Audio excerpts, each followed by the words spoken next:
দারুণ হয়েছে। নমস্কার বন্ধুরা, যারা ডিম খেতে ভালোবাসেন তাদের জন্য একটা ইউনিক রেসিপি নিয়ে এসেছি। একঘেয়েমি ডিমের ঝোল ঝাল তো খেয়ে এসেছি আমরা, কিন্তু আজকে নতুন স্বাদের দারুণ খেতে ইউনিক একটা তরকারি করে আপনাদের দেখাচ্ছি। প্রথমে আমি আলুটা কেটে নিচ্ছি।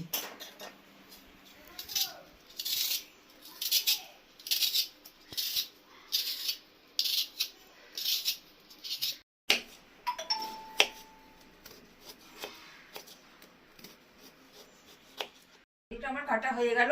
এবার পেঁয়াজটা আর লঙ্কাগুলো কেটে আপনাদের সাথে দেখা করছি।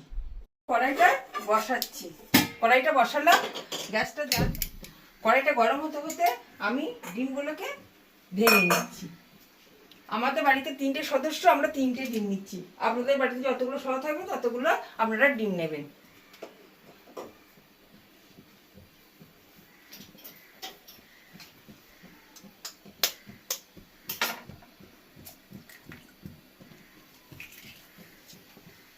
এই ডিমগুলো ভেঙে নিচ্ছি।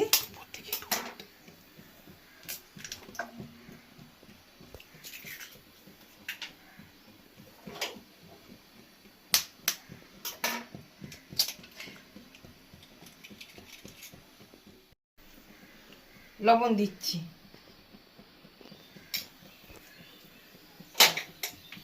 আর একটু গোলমরিচ গুঁড়ো। গোলমরিচগুলো দিলে পরে আঁশটে গন্ধটা ছাড়বে না। ডিমের যে আঁশটে গন্ধটা থাকে এই গোলমরিচ দিলে আর গন্ধটা থাকবে না। দিয়ে এটাকে আমি ভালো করে ফেটিয়ে নিচ্ছি।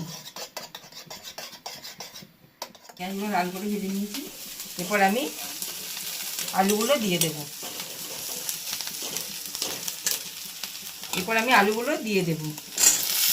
আমার কুচানো আলুগুলো আমি দিয়ে দিচ্ছি।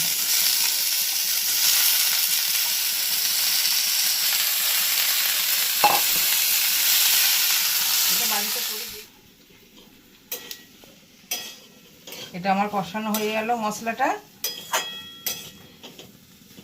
এর মধ্যে আমি টমেটো কুচি দিয়ে দেবো। এর মধ্যে টমেটো কুচিগুলো দিয়ে দেবো, কিন্তু টমেটো কুচিগুলো বেশি সিদ্ধ করব না।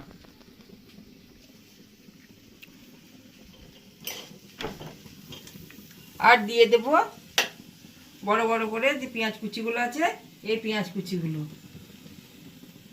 জানেন তো, এই পেঁয়াজ কুচিগুলো না খেতে খেতে যদি মুখে পড়ে খুব ভালো লাগে খেতে। এই পেঁয়াজগুলো খেতে খুব সুস্বাদু হয়। আমি এরপর আর একটু নাড়াচাড়া করে জল দেব। নাড়াচাড়া দিয়ে দেবো, নাড়াচাড়া করে নিয়ে একটু ঢাকা দিয়ে দেবো। ঢাকা দিলাম। আমার আলুটা সিদ্ধ হয়ে গেছে। এরপর ডিমগুলো আমি দেবো, দিয়ে নাড়াচাড়া করে দেখুন বড় বড় পিস হয়ে যায়, বড় বড় পিস করাই আছে। এরপর দিয়ে দিলাম ডিমটা।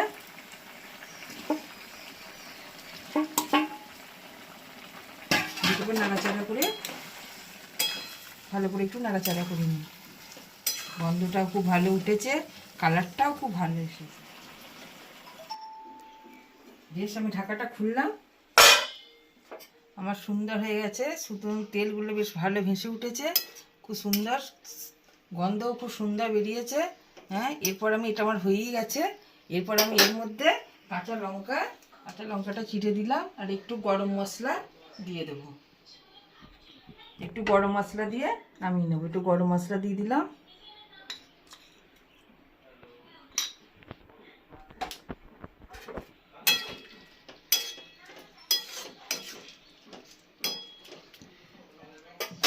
সুন্দর হয়ে গেছে। এটা আমি আর একটু ঢাকা দিয়ে দিলাম।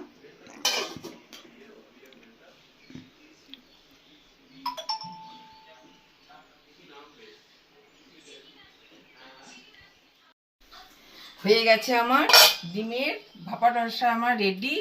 এরপর আমি এটাকে নামিয়ে নেব।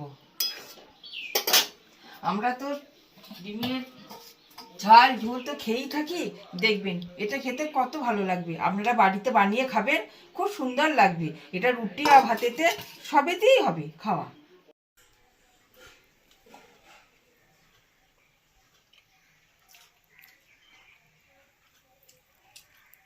দারুণ হয়েছে।